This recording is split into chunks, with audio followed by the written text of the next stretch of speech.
We're back with head coach Terry Horan for another Cobber Coaches Week. Getting ready to play St. John's, but before we can get to that, let's go backwards. Another good game against Hamline. You've got to be happy to see you guys got out of the gates really well. For the second straight game, you came out on offense, put some points on the board, and put Hamline on the defense right away.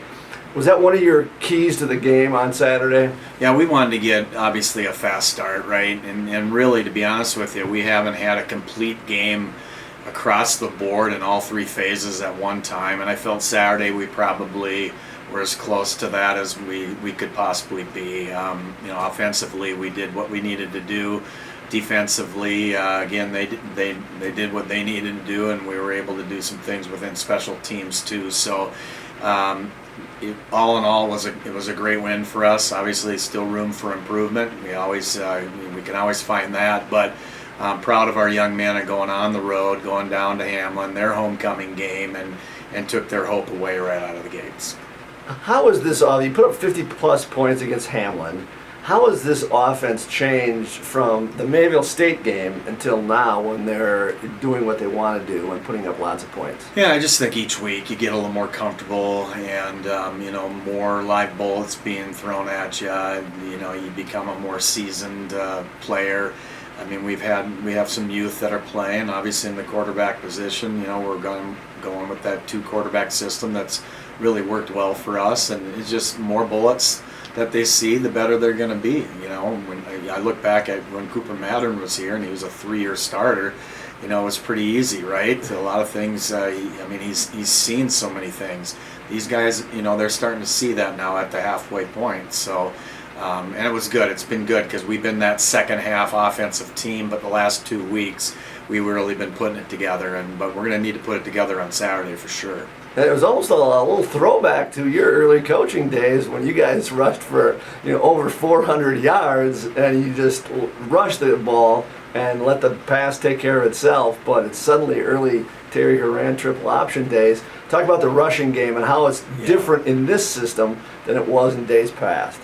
We really love our offensive linemen that we have. We're probably, obviously, you go on the road, you're too deep, but our front five, and then sprinkle in a couple other guys. It's as good and maybe as complete of an offensive line that we've had. We got good size, we got good athleticism. They're great communicators. They're playing really, really well. And boy, they paved the way on Saturday too. I mean, there were some lanes that our running backs were running through that were just, 5-10 yards wide, and that's a tribute to, obviously our system and Jake Pollock with the offensive coordinator, but our offensive line coach and Joel King too, and getting those guys to believe and understand what we need to do. But it was really good to get the running attack going because that really sets everything else up. Now let's jump to the defensive side of the ball, and one name that pops up on Saturday that fans probably don't know about, J.D. Sia. He led the team in tackles. How has he kind of matured as a player, and what does he bring to that defense? Yeah, same thing. He's starting to really grow and mature there too. You got Kyle Magas, his mate in the inside backer spots, and obviously we always go defensively as our inside backers go. But J.D. Sia, a young man out of Arizona, he traveled with us last year as a freshman, and so we saw his future was going to be pretty bright, and he's really getting better and better every week. Again, he loves the game. He's physical. He sees things well. You don't really have to repeat anything to him. He gets it and he understands it, and he's got a great mate in Kyle Magas right next to him. Now, as you go forward, you jump right into St. John's, ranked 10th in the country, and they're always tough, but you guys always seem to have a really good game. Always comes down to those final couple minutes. Yeah. Are you expecting the same this week? Well, obviously they're really good, and they're leading the MIAC in total offense, over 530 some yards of total offense, and they're number 1 in total D, and their special teams are good too. So it's a typical St. John's team and well-coached team, and obviously, we've got to play well. And one thing that we've been doing, Jim, I think the last couple of weeks is we haven't turned the ball over, and we've been creating some turnovers. Turnovers is going to be huge in this game, and we can't give them short fields at all. And then special teams is going to be really huge because when you're playing big games like this, the field position game is really comes into play big time, and you got to make them go the full field, and that's something that obviously we gotta be at our best for sure. Well, that leads me right into the question I was going to ask, because I always give you the double up questions. What on Saturday would you rather? You have to pick one: the turnover battle, or that field possession battle where you're giving them long fields to go at all the time. Yeah, well, if we can lead it in the turnover battle, I'll take it, because it gets their offense off the field, which is extremely explosive, gets our O on the field, and we've got to stay on the field offensively. Not easy to do against front seven that St. John's brings to the table. They got some kids back from last year. The Frank kid on the defensive end spot, who's an All-American, puts a lot of pressure on people.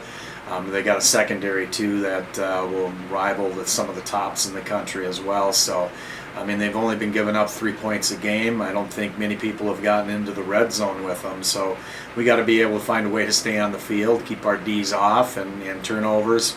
We got to hang on to it, and hopefully we can create a few. Now, will the key kind of position battles be on that game your offensive line against their defensive line? Do you think that's going to be the biggest one? I think the line of scrimmage is going to be huge on both sides, right? And that's where the game is won. First down efficiency is going to be really, really important. And you look back at last week, we were plus 25 on first down efficiency. So that means offensively we want to have 4 yards or better on first down. We want to keep our opponent under 4 yards. We were at plus 25, which I don't know if I've ever put that on our goal board before. So that was a good sign, right? But yeah, O-line and D-line are going to come into play big time, and we've got to be really, really physical with this football team that we're seeing. Finally, before we go, we'll touch on some tough stuff going on for you. Your dad passed away last week. Obviously, he leaves an incredible legacy with not only you, but all your brothers and sisters and everything. Any special memories of you and your dad at football, just in that football kind of connection that you've made? Yeah, no, thanks for bringing that up, and hopefully I can get a few words out. Yeah, my dad he was my rock, and he was an incredible football player himself too, and always our number one fan. I mean, he loves all his kids, right? Be at all of our events. One thing that I always remember, he was always the first one at the games. I mean, he was the first one in the stands. He'd beat the team bus on the road. I mean, he was to be early is to be on time kind of guy.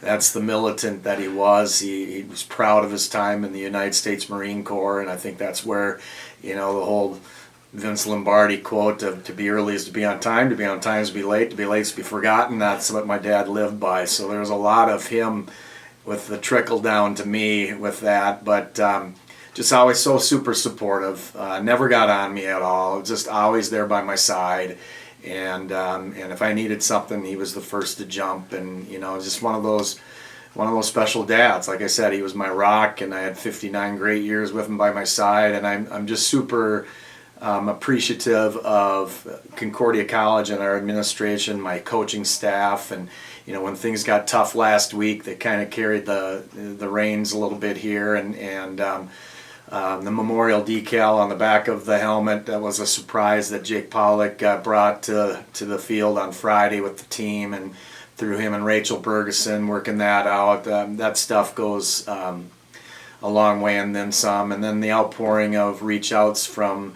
former players and family members, parents of current players. So I truly, from the bottom of my heart, from our entire family, I just want to thank everybody. It hasn't been easy. There's still that ache, but he's got the best seat in the house now, and I know he's there pretty early. I didn't know he was a good player in the day, so that's where you get your athletic abilities from your dad? Well, he claimed that, that's for sure. He claimed that.